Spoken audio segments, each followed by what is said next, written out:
Hello everyone, my name is Shweta Sharma from Gurudev coaching centre Lalkuan Ghaziabad. जैसे कि हम जानते हैं मेरी 3rd क्लास है और हम अपनी क्लास में क्या पढ़े थे, चैप्टर 1 इंडियन इकोनॉमी का, Indian economy on the eve of independence. जैसे कि हमने अपनी लास्ट क्लास में पढ़ा था एग्रीकल्चर सेक्टर के बारे में कि जब ब्रिटिशर्स आए उन्होंने ऐसी कैसी पॉलिसीज़ लेके आए वो इंडिया में, जिससे जो हमारा एग्रीकल्चर सेक्टर था वो क्या हो गया, पूरा ख़राब हो गया। ठीक है, और आज हम इसे आगे बढ़ाते हैं, हम पहुंचते हैं अपने दूसरे सेक्टर पे, इंडस्ट्रियल सेक्टर। उस टाइम पे हमारा इंडस्ट्रियल सेक्टर कैसा था? ओके, जैसे कि मैंने आपको बताया कि जो हमारा इंडस्ट्रियल सेक्टर था उस टाइम पे ब्रिटिशर्स के आने से पहले बहुत सही था। हमारे यहाँ पे क्या था, हैंडीक्राफ्ट थे। हमारा हैंडीक्राफ्ट यहाँ ही नहीं बल्कि और देशों में भी बहुत ज़्यादा फेमस था। किस टर्म्स में? उसकी क्वालिटी के टर्म से। मतलब बाहर वालों को अगर कुछ भी हैंडीक्राफ्ट से रिलेटेड कोई भी चीज़ें एक्सपोर्ट करानी होती थी, इंपोर्ट करवानी होती थी, वो कहाँ पे करवाते थे? इंपोर्ट कहाँ पे करवाते थे? अपने देश में कराते थे, इंडिया से। ठीक है, लेकिन ये सब चेंज हो गया। वो जो इमेज थी वो सारी ख़राब कर दी, उसकी धज्जियाँ उड़ा दी किसने? ब्रिटिशर्स ने। क्योंकि ब्रिटिशर्स को बिल्कुल भी, कहते हैं बिल्कुल भी ये नहीं था कि अच्छा हमारे होते हुए, इंग्लैंड के होते हुए इंडिया का नाम हो, मतलब ही नहीं है। तो वो ऐसी पॉलिसीज़ लेके आए हमारे इंडस्ट्रियल सेक्टर में, जिससे जो इमेज थी, जो उस टाइम पे लेवल था हमारा, वो सारा खराब हो गया।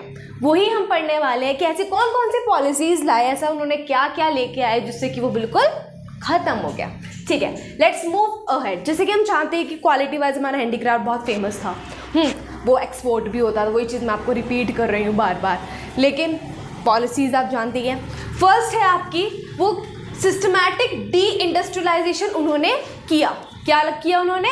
Systematic deindustrialisation. Deindustrialisation का मतलब क्या होता है? इंडस्ट्रीज़ को धीरे धीरे करके बिल्कुल ख़त्म कर दिया। समझ आ गया? इंडस्ट्रीज़ को ख़त्म कर दिया, डी इंडस्ट्रियलाइजेशन कर दिया। एकदम तो कर नहीं सकते थे, तो शुरुआत तो करेंगे। तो शुरुआत उन्होंने किससे करी? हैंडीक्राफ्ट से। किससे करी उन्होंने? हैंडीक्राफ्ट इंडस्ट्रीज से। उन्होंने हमारा हैंडीक्राफ्ट की जो एक लेवल था उस टाइम पे, बिल्कुल उसका बिल्कुल लो पे लेके आ गए। उन्होंने, जैसे कि हम जानते हैं कि उन्होंने अपनी इंडस्ट्रीज ऑलरेडी खोल के रखी थी इंग्लैंड में। वो क्या करते थे?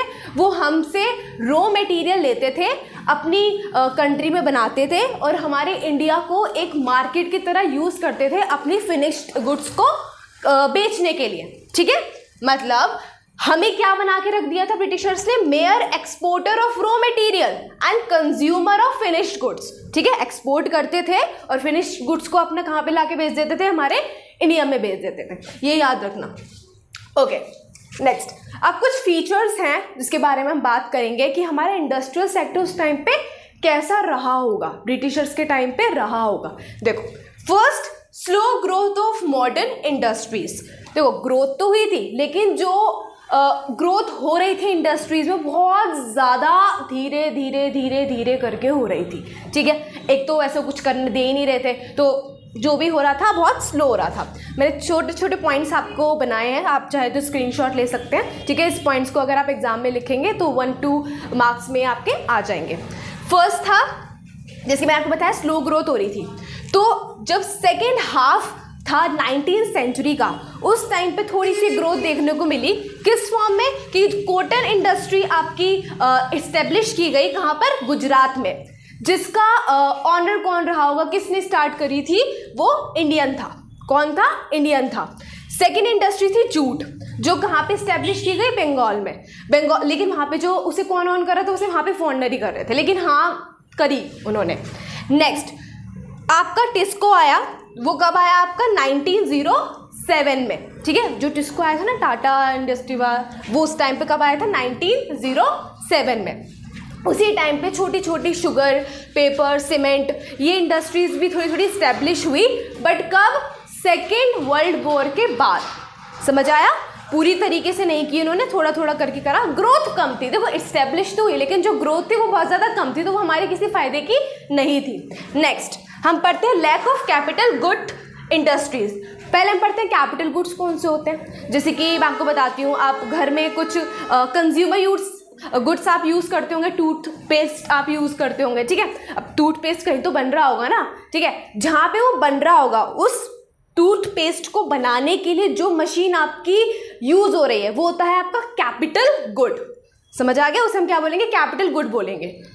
जो कंज्यूमर गुड्स कौन से होते हैं? जो डेली बेस पे आप यूज़ करते रहते हो, वो चीज़ अब डेली बेस में आप यूज़ कर रहे हो कहीं ना कहीं बन तो रही होगी, किसी की हेल्प से तो बन रही हो, किसी मशीन से तो वो बन रही होगी, वो होता है आपका capital good.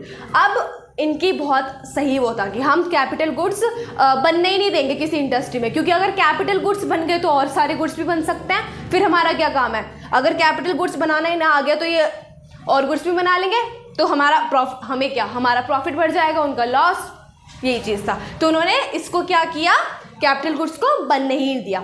Move to the next, inadequate industrial growth. जो इंडस्ट्रियल ग्रोथ थी वो बिल्कुल इनएडिक्वेट थी, मतलब बिल्कुल भी किसी काम की नहीं थी, ठीक नहीं थी।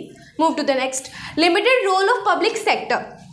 पब्लिक सेक्टर यहाँ पे किसकी बात हो रही है? हमारी गवर्नमेंट की। गवर्नमेंट थी उस टाइम पे, समझ आया? लेकिन आपको पता ही है जो गवर्नमेंट थी, होना ना होना उस टाइम पे एक तरीके की बात ही थी, क्योंकि वो किसके अंडर में काम कर रही थी? ब्रिटिशर्स के अंडर में काम कर रही थी।